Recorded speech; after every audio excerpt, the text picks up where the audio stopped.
Hello and welcome to Headstrong Season 3. If this is your first time tuning in, my name is Louis Strong, and Headstrong is a podcast where I sit down and have an engaging conversation with a variety of people in the public eye. We talk about their lives, their careers, as well as their vulnerabilities with the aim and intention of providing the listener with some inspiration to becoming headstrong, to believe in yourself, to talk about your vulnerabilities, and to reinforce your self-worth.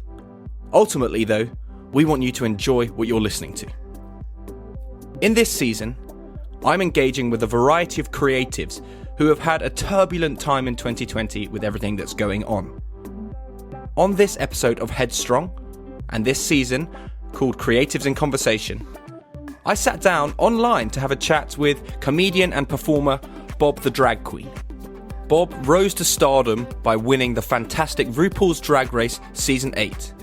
Since then, Bob has had the busiest time covering TV shows, podcasts, films, and live performances, to name but a few.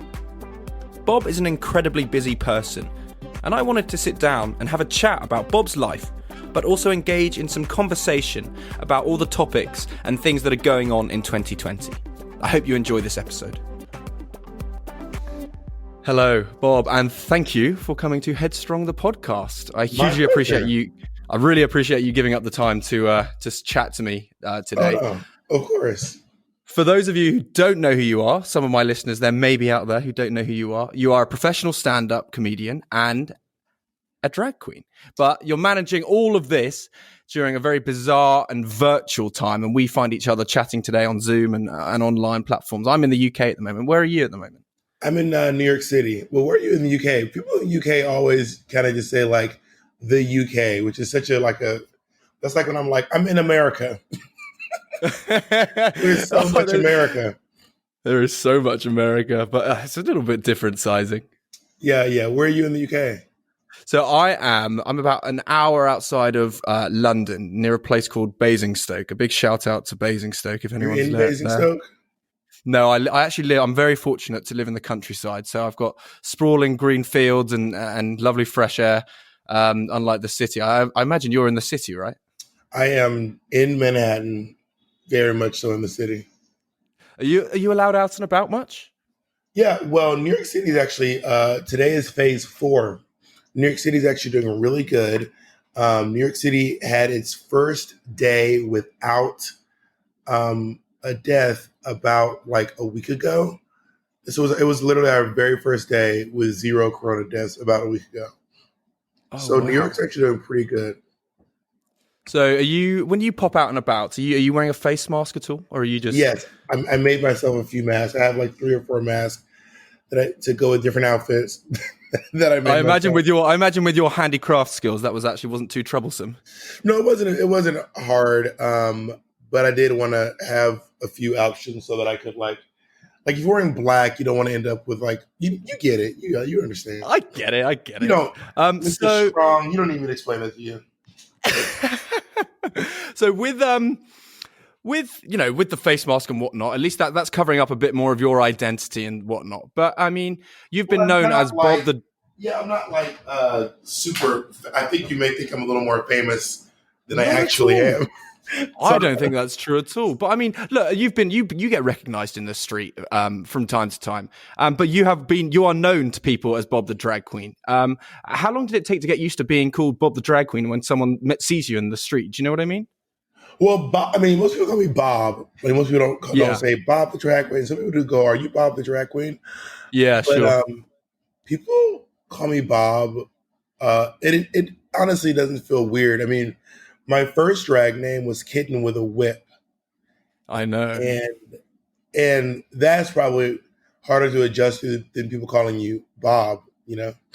Fantastic. So let's start with growing up. And your mum owned a drag bar, am I correct? Yeah, for a couple of years, my mom owned a drag bar in Columbus, Georgia. And how old were you when that happened? I was probably in maybe 4th or 5th grade. I think it was what ages are grades? This is like 9 to 12.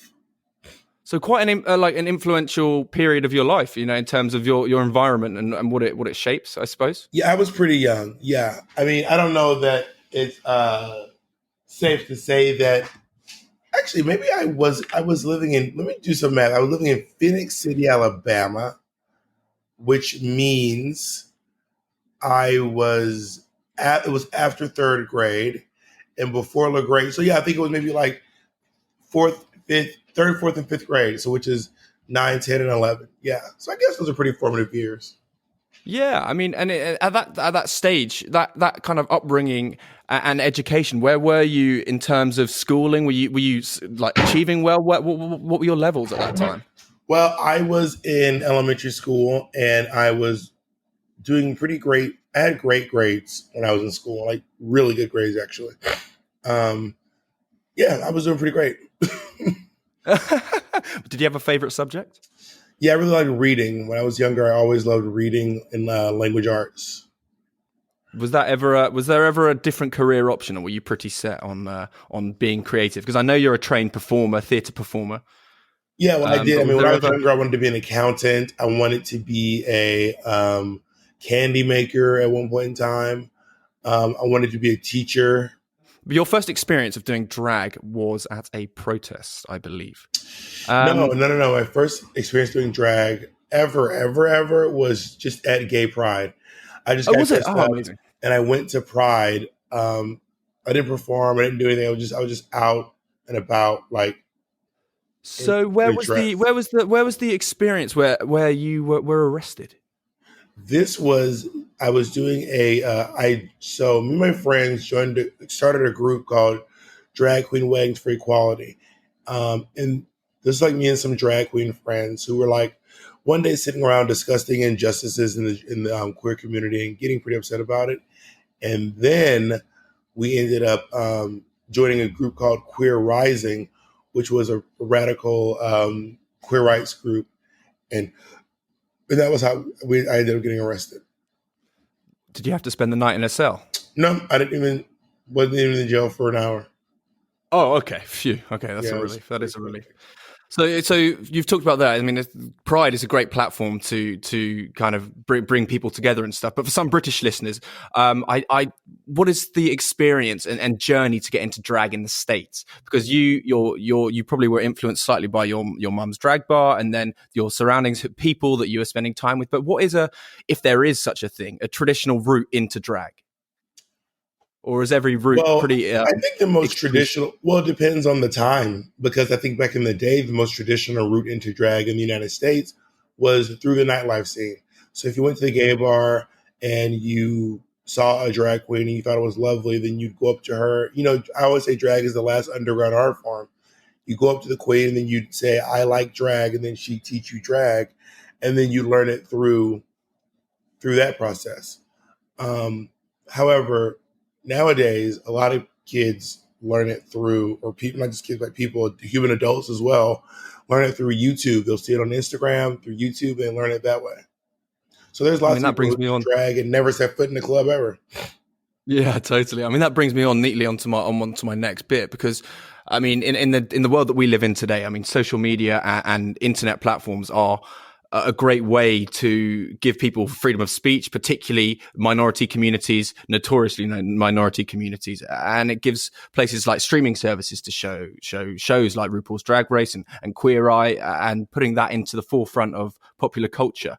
How important is it for you to use your own platform? Because you know that you must have a lot of young fans. So what you post is quite influential. Are you kind of conscious of what you post, knowing that you might influence the next massive star in drag? Um, and yeah, I was looking at my demographics on what do you call it, Instagram, and I think Hmm. most of my fans are between 18 and 35, so they're not like that young. Although that is young, that is young enough. Um, but I am more conscious of what I post online, mainly because I realize that the bigger your voice gets, the larger your impact is, and I know how important it was for me to see people like myself online, or to see people who are like me celebrating the things that I thought were my detriment. But seeing that there could actually be attributes. So I do think about making sure I post a lot about my blackness or my queerness or my being from the South, being non-binary, being pansexual, so that people who can like develop this language and discover themselves before it's too late. Yeah, totally. You're kind of I mean, having spoken to you for even just 20 minutes, I feel like you don't ever want to forget where you've come from. You definitely Yeah. use that as kind of your core. Well, that's interesting when people say. I've always been intrigued by the idiom "Don't forget where you came from," because I always wonder, like, what is that in a what is that in reference to? Is it one of those like "stay humble" or like Mm-hmm. "don't forget us" kind of thing? I mean, most people don't actually forget where they come from. Um, I mean, I lived in Georgia till I was 22 years old, with a few breaks to live in Alabama and Mississippi, of course. But I lived there for about 17, 16 years. Um, but also, I've never really been 100% sure what that means. I'm actually I don't want to take up all your time delving No, into I mean, "Don't I'm forget here for where you you. came from." Like, what does that saying even mean, really? Is it like It's stay interesting. humble? Well, I suppose what I take for that saying is, well, don't forget where you came from. I suppose it's everything from your family, you're growing up, literally from the friends that built you and shaped you. But also, I suppose it comes down to the culture that you live in and grow up with, the religion that you grow up in, and whether you still believe it or not. I think it's just where you come from is what has shaped to who you are today, I suppose, Yeah. because everyone has their own journey, and that's what I think it's not one thing. I would say it's you draw it from every different avenue, I suggest. Well, there's lots of where I came from that I certainly don't cling to at all, because I also don't Absolutely. necessarily believe in the idea that like everything that shaped you, you need to honor. Like No, not at all. I'm not a Christian. I devoutly speak against religion as often as Oh yeah. possible, and that's one of those moments in life where I'm like, I am gonna not forget where I came from, but I don't honor um, this aspect of myself that really brought a lot of pain to my life. And if people come Of from course. negative backgrounds or things that aren't contributing to their life in a positive way, I don't think people should feel bad about for like not honoring those things. I completely agree. I think it's always important to reflect on the negative things that have happened in your life, acknowledge them, but by all means, if they're the things that are causing pain, choose to put that away. Yeah, Absolutely, and learn from it, and become a better person yourself by acknowledging the positives of where you've come from. Definitely, I I agree. completely And agree with and you. I feel like it's one of those things where people can like kind of pull you down by being like, don't forget that I made you. And I'm like, I don't know Yeah, that that's how that works. I don't know that like my existence is centered around certain people making me. You know what I mean? it's like they try to retain some sort of ownership about who you are. Exactly. And I just think that that's completely incorrect, because at the end of the day, everyone has their own exclusive abilities and who they are Yeah. today. And just because you are categorized into being, for example, X, Y, Z, where you've come from, doesn't mean that you live by those attributes. And it's like whenever someone from high school or from college says like, you've really changed. And I'm like, I should hope so. When you met me, I was 17 years old. I am now 34. I am now twice as old as I was then. And I should hope that I don't act the same way I did when I was 17. So, yeah, you're right. Absolutely. I have changed. I am twice as old as I was. Yeah, I was you've also changed. Would you closeted want at a the medal? I was also closeted at the time. I was doing a lot of stuff I wasn't proud of. So, yeah, you're right. I changed. You caught me, you know? I just want to move on to the day that you were accepted onto the show that has made you who you are, in Mhm. terms of the fame, RuPaul's Drag Race. I do believe it was on the same day you were accepted that the same-sex marriage in was it legalized? Is that correct? Yes, it was literally the same day. We were down in the West. I was at the West Village celebrating over near it was June 26th. It was a few days after my birthday. I was down at this bar because I was trying to go to the Stonewall, but it was just so crowded that we couldn't fit in. So I went to a nearby bar that I worked at, and then I got a phone call while sitting at the bar talking to my friends. That's amazing. It's seriously cool. So were you mentally prepared for what the show was going to bring you? And because of being an incredibly confident person and comedian as you are, and an incredibly confident drag queen, having been accepted onto a show like that, was there any apprehension or fear going on? And once you were on, was there ever anything hidden from the camera in terms of your inner kind of self, or were you already by then, I feel like, were a very confident person and always have been? Well, I think that I was mostly excited. Like I was not, I was ignorant to the, not ignorant to it completely, but like, I was ignorant to the notion for me that it would turn out negatively for me somehow, because I was like, people are going to love me. Why wouldn't they, why wouldn't they like me? I'm so nice. Um, and I know that some people have gone on TV and had a much different experience than that. And I would like to acknowledge that. But I was like, why wouldn't they love me? And luckily, it worked out well for me. Most people do like me. There are some people who don't like me, but for the most part, I was received pretty well. Um, and I don't know that I opened up every single aspect of myself, or that that's even possible to show the world every aspect of yourself in the confines of one season of a TV show, especially when you are sharing the camera time with about 20 other people. Um, but I was pretty open about a lot of things in my life. Yeah, definitely. I completely agree. With before you went on the show, was there much chat with the producers or anything in terms of preparing you of what was going to come up? And how long is a period of how long is a series filmed over? Well, I guess we were there for about a month and a half filming, shooting 6 days a week. And yeah, so we were there, and we talked to the producers pretty much every day leading up to the day you leave. So Yeah, for because I like, know. so from the very first phone call you ever get, and then you get a phone call like 4 days later, and then you get a phone call 4 days later, be like, hey, we're still considering you. We would like for you to take your psychiatric evaluation. And then you get a phone call maybe 4 days later being like, all right, here's your psychiatric evaluation. And then you get a phone call maybe like 2 days later that are like, hey, you're now on RuPaul. No, oh, let's talk a little bit about your story. And then like the next day you get a call being like, you're a contestant on RuPaul's Drag Race. And then it's every day until you leave. Did the experience go really quick? Was it all a bit of a blur once it had finished, or did you manage to cherish the moment when you were in it? Well, I mean, I was able to cherish it. I mean, from the first time you get the first phone call saying we are interested in you until the time you're leaving RuPaul's Drag Race after filming, that whole process is about 3 months. Okay. I mean, it's a chunk of your life, absolutely. Yeah, and remember, a month and a half of it is filming. 2 weeks Yeah. of it is preparing. About a week before that is getting the call. So it's a little less than 3 months. Sure. I mean, everyone knows you as to be an incredibly funny person, and of course, you do a lot of comedy. But this comes from, I think, your ability to do impressions. Are you going to ask me to do an impersonation?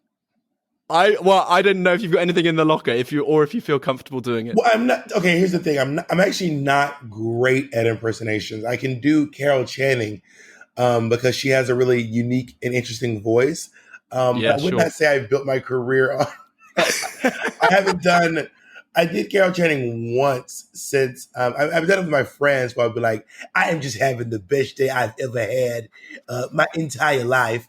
Um, but I mean, I hadn't actually done like an act. I did one show as Carol Channing during quarantine, but I would not say that I do impersonations regularly. Do you enjoy the playing the other characters like that in Snatch Game? You get that opportunity to take on, I suppose, almost, I know it's an exaggerated version of the individual, but kind of an acting role almost. How much do you enjoy that part of it? Well, I did a play. So I went to school for theater, and I kind of just stepped away from the theater world for like a decade because I was pursuing cabaret and acting. I mean, cabaret, comedy, and drag. And I just found it more fruitful and rewarding than theater at the time. And then I ended up doing a stage play in San Francisco for about 6 months, which involved some pretty intense character acting. And I was like, oh my God, I'm like back in the business. Like I'm back in the business. I'm like acting. And I really do enjoy it actually. I mean, I do think Yeah, I enjoy stand up maybe a little bit more, but acting was always my first love. absolutely. I mean, well, I will come on to carry on talking about that. But just looking back at that success of the Netflix show, and then just that whirlwind that came when the show was released. You went on to do videos, release music, sell out comedy tours, starring in films. Wait, what Looking Netflix show? RuPaul's Drag Race. Oh, that's so funny because in America we wouldn't call it a Netflix show because Oh, what would you call it in the States? it's just it was on logo. It was Viacom, like a Viacom show. Now it's on Ah, VH1, and you can't like you can see it on Netflix, but each season comes on Netflix about like 2 or 3 years after they're actually released. I, So I was I like, know, wait, but what are you talking about? So it would that's it just be a TV show. When I was on, it was a logo show, and now it's a VH1 just a logo show. Looking back on literally everything that you've done in your career, though, looking back to that time growing up, back in when you were in fourth and fifth grade, and training to be, a theatre performer. Could you imagine the success that you had now? What would you say to yourself looking back? Well, I just want to clarify that I was not training in fourth and fifth grade. No, no, no. I didn't start doing theater class since I was in high school, 10th grade, which is about 15 years old. And then I went to college for it, but I did not finish school. I was a dropout. Shout out to college dropouts.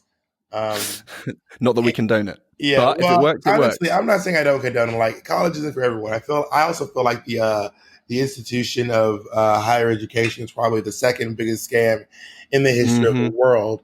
And this idea where we tell everyone that you have to spend, especially in America, you have to spend absurd amounts of money to get this degree that may not pay itself off for about anywhere between 15 and 30 years.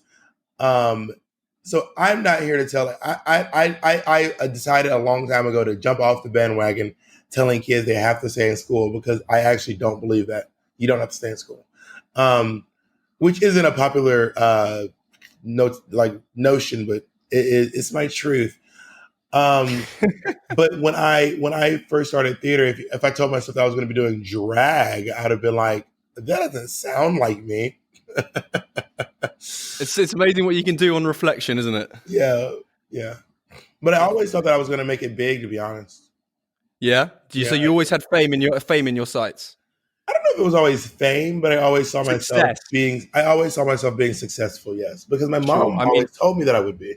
So I I believed it. know. I was going to say that. Your mum is one of your biggest supporters, right? If not the biggest supporter. Yeah, my mom was my biggest fan, and my mom always, from a childhood, always told me that I was really great and I was going to do big things. And I was like, well, why would my mom lie to me? Obviously, I'm going to do big things. My mom said so. And no matter what it was coming your way. Oh yeah. Oh yeah. So at the end of that show, once you won season 8, was there something that kind of sticks to you that Rue said to you as any advice at the end, saying it's coming your way, or was it just off you go? You've won the show. Well, yeah, RuPaul and I didn't have like a lot of conversations off camera. I mean, RuPaul and I have probably spoken off camera maybe 4 or 5 times, maybe. And a lot of those were just randomly running into each other, like at a play, at the airport. I was like, oh my God, RuPaul's here. What are you doing here? Um, or like seeing each other at drag con in passing. So but I did get a lot of advice from the producers of the show. One of the biggest people giving me advice was Jacqueline Wilson. Rest in peace. She passed away this past year, but she was probably one of my biggest mentors in navigating life as a celebrity. Sure. Is there anything that sticks to mind? And of course, we rest in peace to Jacqueline. Well, she would just talk to me about like my work ethic. She would talk to me about my connections to people, how I treat the people that I'm around, the people that I surround myself with, the projects that I spend my time on. She really cared a lot about the contestants from RuPaul's Drag Race. She really truly loved us. If you watch this past season, they did a tribute to her Yeah. on the reunion. Um, and no, not on the on the finale. And she was just a really beautiful, beautiful person. Well, it's great. It's amazing what a mentor can do and keep you grounded and really, really help you focus and navigate, as you say, through whatever you're going through. But let's just look at perhaps the latest experiences that have happened in 2020, regardless of COVID-19 and whatnot. We talked about your platform there and using it just to raise awareness about so many things, but you use it as a creative, but importantly as an activist, and always continue to strive for equality and raise awareness about as many things as possible. I mean, we could have a conversation about your life, drag, and everything else, but I mean, it would be a wasted opportunity for me to not talk to you about the Black Lives Matter movement and what's going on following the death of George Floyd. How has this impacted you? I mean, I know that that's a massive question to ask you, but how have you taken it in the States, and what have your experiences been? Well, I mean, I don't know that I can give you a short answer, but I mean, I considering that the Black Lives Matter resurgence has been going on for about 2.5, 3 months now. I've had so many experiences and so many feelings. It started off, I was really deeply sad and like nonstop crying every day, to feeling really down, and then feeling really motivated, and then feeling bouts of joy in order to compensate for the sadness that I was having. Yeah, I've had a lot of different things going on. It also sparked for me and my friend Peppermint to start Black Queer Town Hall, which is a celebration of like Black queer excellence and joy. And it's also inspired me to try to make sure I can get as many people as I can to say out loud, Black trans lives matter. And I am going to ask you if you're willing to say it as well, because that has been like a major focus shift for me. I mean, that's not something that you need to ask me to say, and I wouldn't say it just because you've asked me. I truly believe that as well. So Black trans lives matter. And I'm also asking that people really consider what that means. If you haven't seen the film Disclosure, I'd really recommend everyone go on Netflix. But of course, who knows? It might not be on Netflix for you all. We just found out. I know. We don't have the same Netflix queue. But I would recommend everyone go watch the film Disclosure. It talks about what it means to be a trans person in the entertainment world. And that's just a microcosm of transness, because, you know, the entertainment world is a microcosm of the real world. You know what I'm saying? Absolutely. And I've been reflecting on that a lot lately.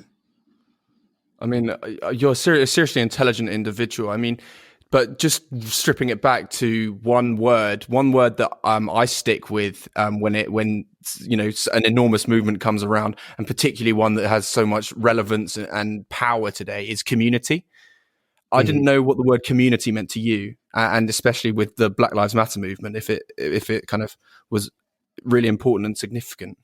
Well, it's so, the word community is significant to me. I think of my life as like a Venn diagram. You know what I mean? There's like, I'm part of lots of communities, and I'm where they overlap. This is what intersectionality truly is. There's the queer community. There's the non-binary community. There's the Black community. There's the drag community, and other things that I'm not even thinking of right now. And I am in the middle. And a lot of us have intersectionality in our lives. All of us do, actually, whether we acknowledge it or not. So I have at times felt a strain between communities and trying to represent them all very well. But then I also have to realize if I just represent myself to the best of my abilities, then I will constantly be proud of my actions. And that's all for part 1 with me, Louis Strong, and Bob the Drag Queen on Headstrong Season 3, Creatives in Conversation. If you're enjoying our chat, be sure to tune in to part 2 on the streaming service that you're on right now. Also, if you're enjoying the podcast, be sure to rate and subscribe and tell everyone about it. See you on part 2. Welcome back to Headstrong. You're listening to Season 3 Creatives in Conversation, and this is part 2 with Bob the Drag Queen. It's quite an interesting conversation from here, so I hope you're ready. Bob starts taking an interview with me, and I was not ready for it. I hope you enjoy. I have a question from one of my friends, Bob. When one of my friends through the periods of 18 to 22 was using drag as a tool to figure out that she is actually a trans woman, and she's the most beautiful, lovely friend of mine. It's pretty common. Called Laura, and she was using drag as that. And the question that Laura had was, how do the trans community and the drag community relate and help each other, and how can they continue to help each other? Well, hi, Laura. How are you? Well, as Laura knows, the trans community and the drag community are not mutually exclusive. They're not like these two completely separate entities. They're more amoebas. They're more like blobbing and bumping into each other. I think that possibly if we can get drag performers who are not trans to acknowledge the contributions of trans people in the drag world, in the dragosphere, then I think that that's probably a first big step toward any bumps in the road outside of that crossover. Yeah, absolutely. I mean, what advice would you have for anyone who's struggling, particularly with the BLM movement, but just struggling with their own internal turmoil with COVID as well? Is there any do you have like a saying or a motto yourself that you live by, or are you? I mean, obviously you have a motto as Bob, but do you have a personal motto that you live by? Well, I have a lot of different ones. I mean, one I used to say to myself a lot was, everything works out in the end, and if it's not working out, it's not the end. And I also want people to know too, like during COVID-19, like there's this, and specifically during lockdown and quarantine, there's a lot of people who feel like we have to take every bit of trauma from our lives and turn it into something productive. Otherwise, the trauma didn't mean anything. And therefore, if you do not turn it into something productive, you have somehow failed yourself or failed in general if you don't turn your quarantine, like if you don't come out of quarantine, with abs, speaking 5 languages, and reading 10 books and finishing all those Netflix series, that you've somehow failed your quarantine. But no one's testing you. There's no quarantine test. You know what I mean? Absolutely. And I think that the notion that we need to like face our trauma and turn it into some sort of a productive thing for us, that's not valid for everyone. And I think that I would like for people to know that. Definitely. And is there anything in particular? Because I know that being in the public eye, it can take its toll on certain individuals, as we've touched on there, Kanye West particularly as well.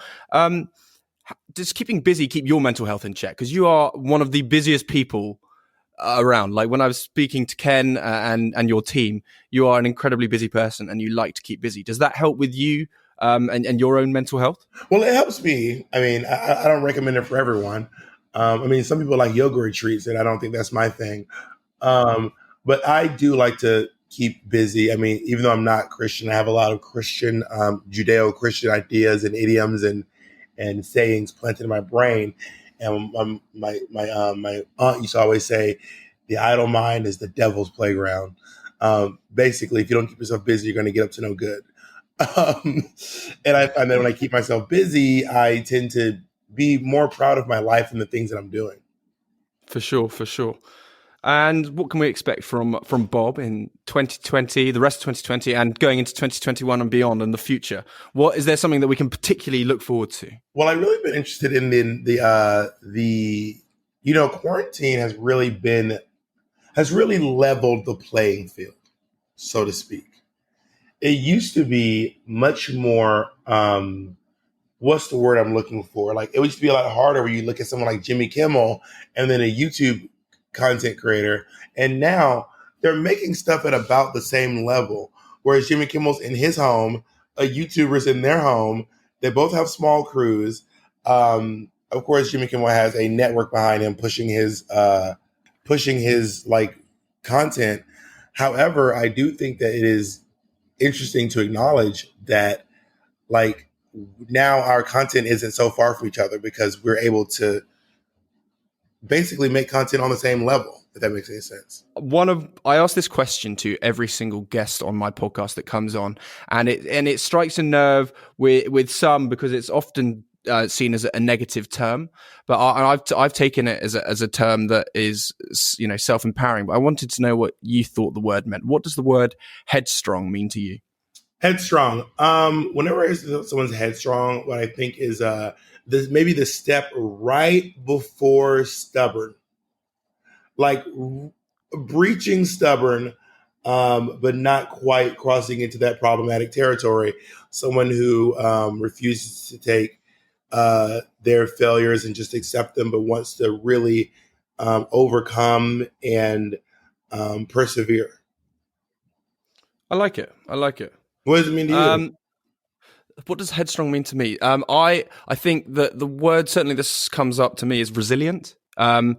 Headstrong is, you know, without wanting to, you know, be crude and swear, I think you just don't take the shit from anybody else. If you're to be headstrong, you not put yourself first as such, but you have to be strong enough to say, yes, this is who I am, and I'm able to take all my experiences and put those negative and positive into one, and that's who I am today, and therefore I can be headstrong about everything that I approach. I think it is definitely got that a negative connotation, as you say, like is verging on the stubborn. Absolutely. Mm-hmm. I think that for me, though, headstrong, it's, you know, you've clearly been on a journey to get to a point to be headstrong. I don't think it's something that happens freely. You're saying you think it's a quality that you procure as opposed to one that you're kind of just born with. Yeah, definitely. I mean, I think that's the same with many qualities, of course. I get easily distracted. Can I take a moment to talk about your garment to your listeners who can't see you? Please. Yep. So Louis is wearing this shirt. It's like a button-up shirt, and it has shirts on it. It's like a shirt with little patches of shirts on the shirt. There's also letters. I'll screenshot this and I'll put it on Instagram. There's letters. Well, now I want to look nice. Now I look. Oh, okay. I look like I'll do me. Hold on, wait. Let me rotate my camera so that I'm facing the light. Oh, I don't think I can. All right, here we go. Okay. Well, that's not good either. Yeah, it's fine. You know, they can know that I'm not perfect. It's okay for them to know that I sometimes have bad lighting. But I also got in. I've been really going down some interesting YouTube wormholes lately. Yes. And last night I was listening to this British YouTuber like over and over and over again. So it's so funny that you and I are now like having this conversation. And you don't look quite like him, but you could be him for Halloween. I love a Halloween costume, so please tell me who it is. Well, I mean, I don't know that you could really dress. I mean, I don't think his outfits are that outlandish. But do you know who Tom Harlock is? I don't, but I will get on Google right now. Well, he's a YouTuber. He's a little bit saucy, a little bit of a like diva. So you don't strike me like him in personality, but you could essentially. So he was the last British person like in my ear. And now I'm talking to you. So like my brain is doing this really weird crossover where it's making you the same person. If you were ever interviewing yourself, what is a question that you would ask yourself? Because you must have internal conversations all the time. Is there something that you ever want to say out loud and just talk to yourself about? If I was meeting myself, I'd probably ask myself like, what are you doing later? No, I'm kidding. If I say, hello there, handsome. I don't know that there is like a particular question I would ask myself. There are questions I would certainly stray away from with the knowledge of who I am, just because I'm like, there are certain questions that you just answer so many times. Then I also realized too that that's a part of doing interviews. There was a point where I was like, oh my God, I'm so annoyed answering this question. But then I realized maybe someone hasn't heard the answer yet. So I just answer the questions anyway. Sure. I mean, I've tried to not ask the boring questions of what was RuPaul's Drag Race like. I've tried to. But I mean, it's only boring to me. There are some people who really love that. There's some people who are like, I love. No, of course, I know there are so many people that are interested in all aspects of who you are. I just on Headstrong, I try to capture as kind of a broad but also specific picture on certain aspects, if that makes sense. Because I know that you're able and confident to have, some intellectual positive conversation. And I think that that's really important, and not necessarily that my platform is the place to do it, because I know that you've got your own platform and YouTube channel and whatever. But I just think that it's important to talk about these things, because I know that you're so able to do it and want to. Yeah, well, thank you. I appreciate that acknowledgement. Yeah, it's not much I coming get from me. distracted really easily, so I want you to know that whenever I go off the rails and talk about random stuff, it's not a deterrent or not to defer to like roll away from the conversation. But I just want to know something, because I've been thinking about this. Do you think that you can do an American accent?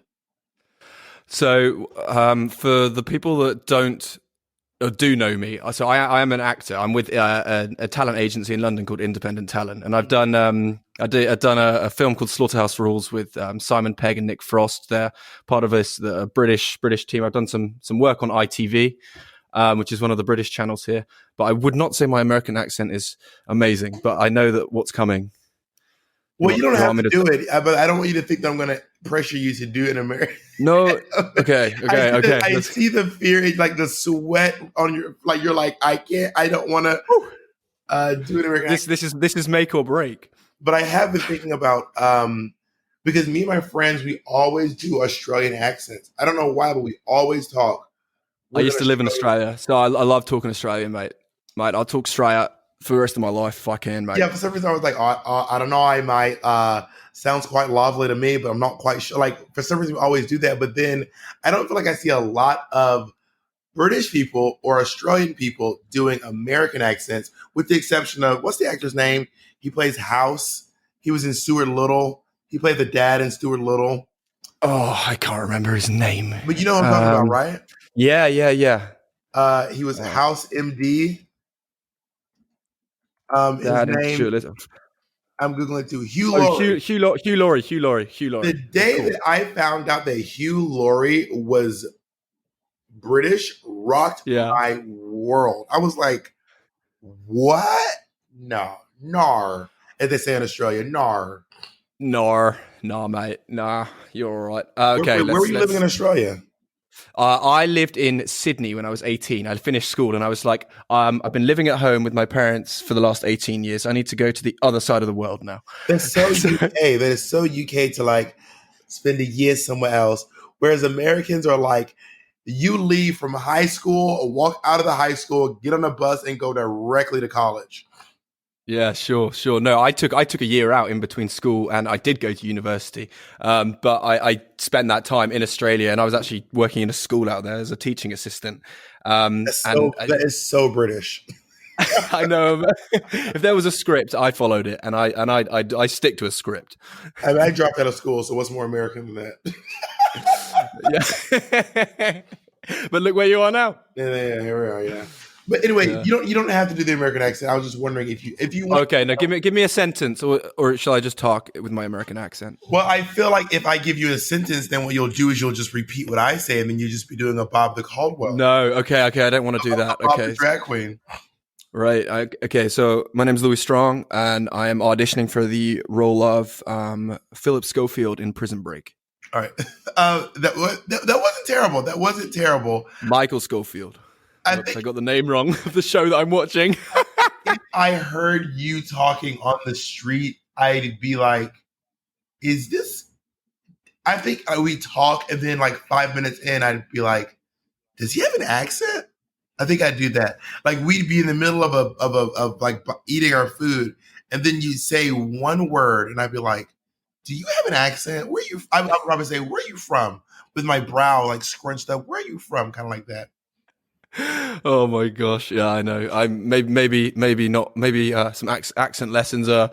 It wasn't bad. Coming around. It's better. It was better than my British accent that I did. My British accent was. It's funny when anybody from America does do a British accent. It's either actually pretty much nailed or it's a bit Cockney or something. Well, I mean, Cockney is a British accent. You know what I mean? No, of course. Don't get me wrong. There's nothing wrong with it, but. What are you saying about Adele? I'm just kidding. Not at all. I can't. In fact, I'm looking forward to the next album. Does she have a Cockney accent? Adele? Like, it's interesting because she calls herself Adele. Yeah. Which I mean, I'm not going to comment on British accents. I feel like it's certainly not my place. was more your place than mine. This is true. This is true. But I mean, I'm not sure about that. What else? What other accents can we try whilst we're here? Actually, Well, I have you mean, got a French accent in you? no, A no. sexy French accent? I mean, I could probably, no, I don't have a French accent. But I'm also imagining you and I probably have different perceptions of French accents because if you're a French person learning English through America versus a French person learning English through the UK, you'd end up sounding different. So if you're learning English from a British person, they'll say like hub, whereas in America we say herbs. So a Herbs. French person Yep. would say herbs if they're or in English say ebs. I don't know. Who knows? Who knows? Who knows? Who knows? And also, I suppose some of your influence of French culture comes from Canada as well. Canada Yeah. and Louisiana. Oh, really? I didn't know that. Yeah, there's a French quarter. There is a French accent, a Creole accent based out of Louisiana that is French in and of itself, and also um, French Canadians like Celine Dion Yeah. as well. Oh, nice. What Cool. is that painting behind you, by the way? I'll stop going off on tangents. I really have ADD. What is it? No, so this. It looks expensive. So this is well, for anyone who can't see it, this is a farming picture. So I live on a farm. Mhm. It's not a farm that exists anymore in terms of agriculture and whatever. It's just called a farm. But they are picking potatoes, I believe, But it looks and expensive. that's it. No comment. So it is expensive. Is that what that means? Well, I'm not commenting. Well, I feel like based on this, it seems like you come from like a really like nice like well-to-do kind of family setting.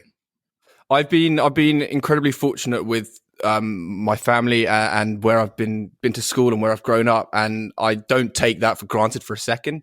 So yeah, I mean, I know for a fact that I have been very lucky from where I've come from. And I'm trying to, use platforms like this to try and actually just talk to people and talk about things that are actually relevant. But yeah, when I was growing up, my mom used to always say, she used to always say, white people act like they don't have money when they do. Look at how uncomfortable you are. You're like, all right, and that is our time. We are done. No. I'm not uncomfortable about that at all. Well, I will say this. In London, my experience was a little bit different, but also city people are just so extra. It's like living in New York City and living in the South. And New Yorkers will brag about how much money they have or how expensive things are. Like a New Yorker will hold up their purse and they'll say, "You know how much this fucking purse costs, buddy? You know how much this fucking purse costs? It was fucking $3,000. So fuck off." Whereas like a Southerner might be like, "You will not believe how much I paid for this purse. Guess it was just $5. Isn't that crazy?" Whereas a Southerner would not all Southerners. No one is no area is a monolith, but they would be like, "I just want you." Like they would brag about how cheap something was, whereas Northern culture was much more interested in bragging about how expensive things are. And I found that in Sure. London, there's a lot of people interested in bragging about how expensive this stuff is. But when I would venture out further from London, there was a much more humble experience to be had.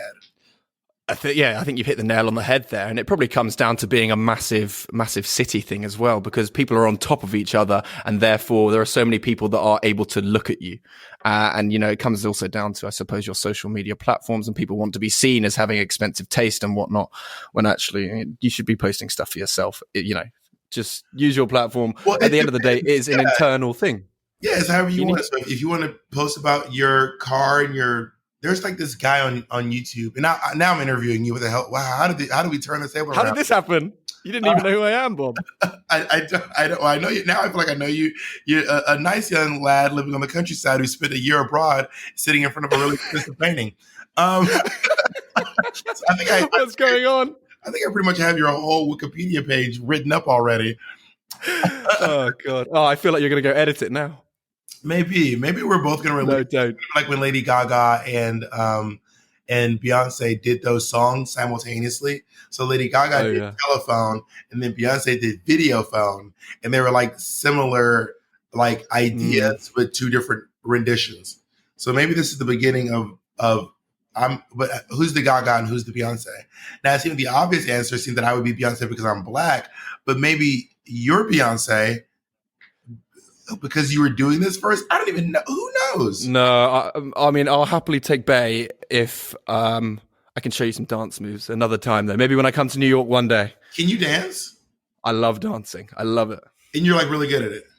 No, I'm not really good at it. I just love doing it. Do you know like when I was growing up, dancing in a club or like dancing? No. I love because I've trained in theatre as well, just like you. But I like doing performance dancing. The last thing I want to talk about is this: how is the UK dealing with this? Like, what's her name? What's her name? What are you talking about? She's the Harry Potter lady. Oh, J.K. Rowling. There she is. How is the UK dealing with this? Because in America, we're kind of like, this lady's done over here. How is the UK dealing with this lady? Well, the queer. It's interesting. Lots of people in the straight community don't care. Because no. I think it's a massively important conversation because she created something that in the UK is institutional. Harry Potter to a British person is like what you think tea is to English people, right? Mm-hmm. So Harry Potter to us is, I would say is one of our most, relevant, not relevant because it's, in a made up world, but, massively important world that's created. Louis, and it is around the world. This may blow your mind, but in America, Harry Potter is pretty fucking big too. Harry Potter is huge. No, I know. The Harry Potter world, there's 2 in America, I think. Yeah, there's 2 of them here. Yeah, it's crazy. I mean, it's a massive worldwide thing, but the conversations that she started that were just ridiculous.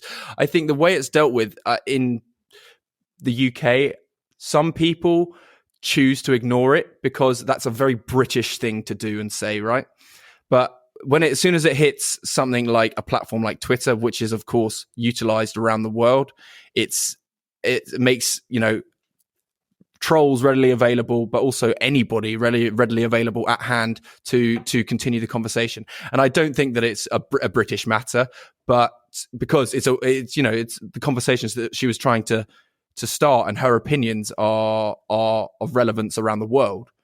But in terms of how it's dealt with in the UK, I mean, it's unfair for me, as a young male to even comment on it. But I mean, I just think, as you say, she's pretty much done.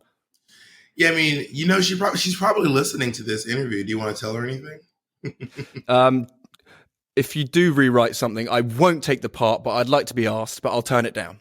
There we go. There it is. No, I'm joking. No, if I had something to say to J.K. Rowling, she actually went to the university that I went to. And I would say, having known what that university has and the diversity that it has the potential for, what were you doing when you were there?